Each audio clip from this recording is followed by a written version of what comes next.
everybody, Chelsea here with another Sims 4 speed build. Today I'm building the Sunshine Villa. I'm super excited to show this one to you guys. It's the biggest build that I've done so far, and it was a lot of fun. I started to play around with the terrain tools a little bit. It took me a little bit getting used to, as far as fitting everything and having everything be the right elevation.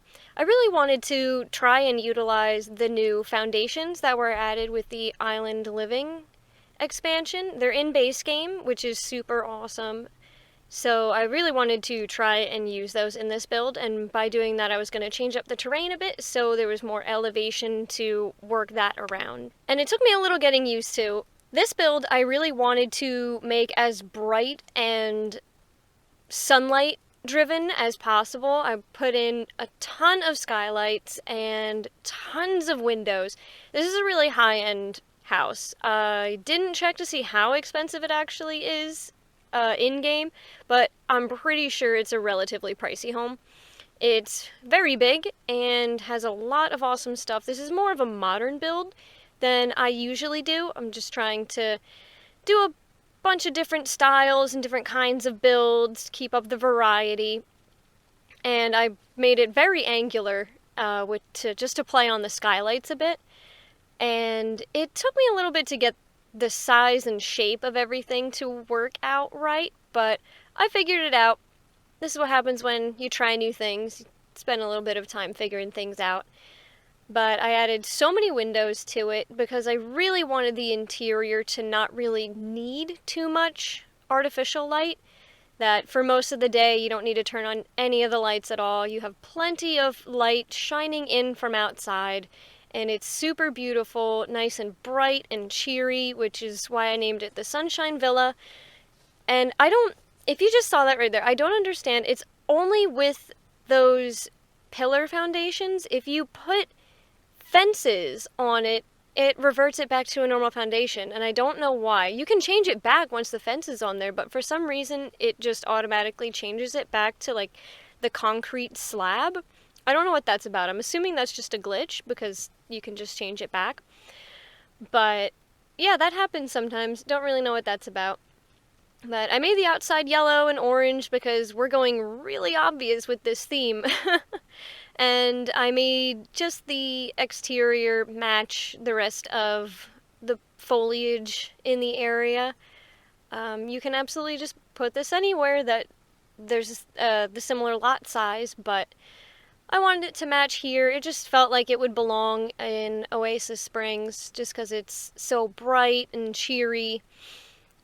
And of course I'm making my signature ornamental pond because every build needs a pond. I don't know why I love making ponds so much. They're just so much fun, and it's a minimal amount of work to make things look really nice. And especially with this build, whoever lives here has a good amount of money. They can afford to have their own personal pond, really.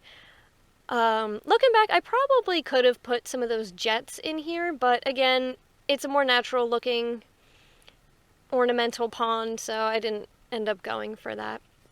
But I'm putting just a little bit of dry sand and dirt patches just to match the rest of the area. This neighborhood is relatively green and filled with grass, but it is still in the desert. It is still a bit of an arid place, hence the lot name Arid Ridge. So I just wanted to make sure that it looks as authentic and natural as possible as far as the terrain goes, because I usually spend so much time on terrain. But on this one, I didn't do as much because there wasn't a whole lot of plants to put around since it is such an arid place. And then of course I put some couches and outdoor furniture on the front in case you want to sit outside on your front porch. You absolutely can. Plenty of space for parties and having people come by. I really feel like whoever lives here probably entertains a lot or has a big family that visits, because there is just so much space in this build. I can't imagine what you would do with this much space and like no friends and no family coming around. I mean, you absolutely could just live here all on your onesies and have it all to yourself. It feels like such a warm and inviting build, it's got to be filled with people all the time. It's so beautiful. Who wouldn't want to come here, really? And in the backyard, I also wanted to make that a nice communal place, so I have a dining table with a bunch of chairs and a grill so that you could entertain and cook a bunch of food, maybe some hot dogs, hamburgers, vegetables. And I put a little table next to it so that you have a space to work with if you want to get a little bit more fancy with whatever you're putting on the grill that day. Make some kebabs outside instead of having to do it inside and then bring everything out. And a little garbage bin right there as well, so it's nice and convenient. And just some plants and decorations to make it nice and green and fresh.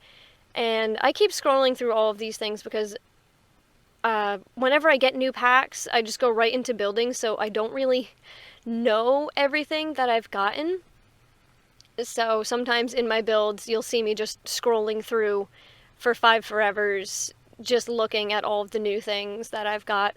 And I just recently was able to get, I think it was City Living, Get to Work, and I think Romantic Garden stuff, just because I really wanted a lot of the ornamental things, because I really want to try and make kind of like a wedding venue at one point. I want to try to make some venues. I definitely want to do a cute little cafe. So I just put a pool back here. I actually cut out a lot of footage with figuring out this pool because I wanted it to be up on the ridge, or there's just like a plateau of ground, and I could not figure out how I wanted it to go. I originally wanted to make, I think they're called lima bean pools. At least that's what I've always known them to be called. They're just kind of generally bean shaped. I like those a lot more than just the rectangular pools because they just seem like there's a little more effort put into them, you know? But with the amount of space that I had left in the backyard, I just couldn't fit it with a fence around it and have the terrain make sense because I had to put it so far back that the terrain ended up being very high right at the edge of the lot, so it was just a sheer drop off, and it didn't really mix well with the surrounding area, so I ended up just going with a rectangular pool. But it still looks nice, and hey, it's a pool. So that'll be fun to have people come by and swim in the pool, have some food off the grill, hang out, and I continue with the sun and glass and light theme on the second floor balcony because I do put the glass roof on top of that as well. So even if it's raining outside, you can still go out. Your furniture's not going to get ruined. Everything's going to be fine. You can still hang out and be outside and look and gaze down upon all of the things that you have. Because this definitely is a bit more of a fancier lot than I'm used to making.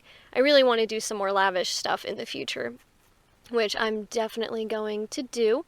And I put these lights just on the edges because the whole top of it is glass, so you can't really run electricity through it. So I put those lamps just along the border or the edges. And now I'm going to figure out the interior. I wanted this to be as open a floor plan as possible because, again, we're going with the light and airy theme, so an open floor plan is the way to go for that. The second floor ends up just being the master bedroom. I do only put one bathroom in here despite the size of the building, just because I didn't want to crowd the second floor with a master bath. It would have taken so much room away from the bedroom itself. So there's only one bathroom, but it's a nice bathroom. And the kitchen I end up making relatively big because honestly, I just really wanted to make a big kitchen. All my other builds have been so small that I really just wanted to go all out with this kitchen. And I personally love cooking. Unfortunately, where I'm living right now, we have such a small kitchen. It can be really hard to go crazy with meals and make a bunch of stuff. So I kind of wanted to just go crazy with this kitchen and make it nice and big and make it kind of like a kitchen that I would absolutely enjoy to cook in. And over here is just going to be the living area. Again, I'm not putting up any borders or anything in the way between the kitchen and the living area, and I don't put in an actual dining table. I did put the kitchen island with some stools there, and I'm just leaving all of this pretty neutral with the yellow accents. It's getting a little obvious with the decor what I was going for. I am happy with it, but I feel like I could have gone a little more subtle or had a little bit more variety, and it still would have looked really cool. But I just got so obsessed with the idea of yellow and bright and sunshine that I just wanted to go crazy with it. I tried to go a little more neutral with the floor and the walls at least, so it wasn't like yellow everywhere, yellow, oh my gosh, can you figure out what the theme is for this build? It might be yellow. But I tried to mute it a little bit just so it's not so in-your-face crazy, and I think I did an okay job. And again, I'm just looking through all of these items and trying to figure out what the heck I even have, what can I use for decorations to fill up the space a little bit, because I didn't want it crowded, but I did want it to at least look like somebody lives here.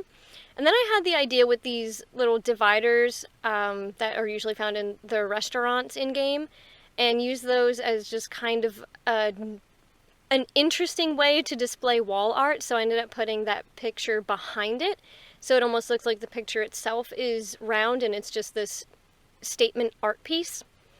And I put the cute little fork and spoon light up there. I just thought that was so cute. It's a little more like professional restaurant than I want it to be, I guess, but I thought that was so cute anyway. These people can afford a really cool neon sign like that, and a lit up bar area. It's not really a bar, it's just a lit up drink display, you know, just again with all of the lights, and everything is purposeful and lights things up, brightens up the whole place.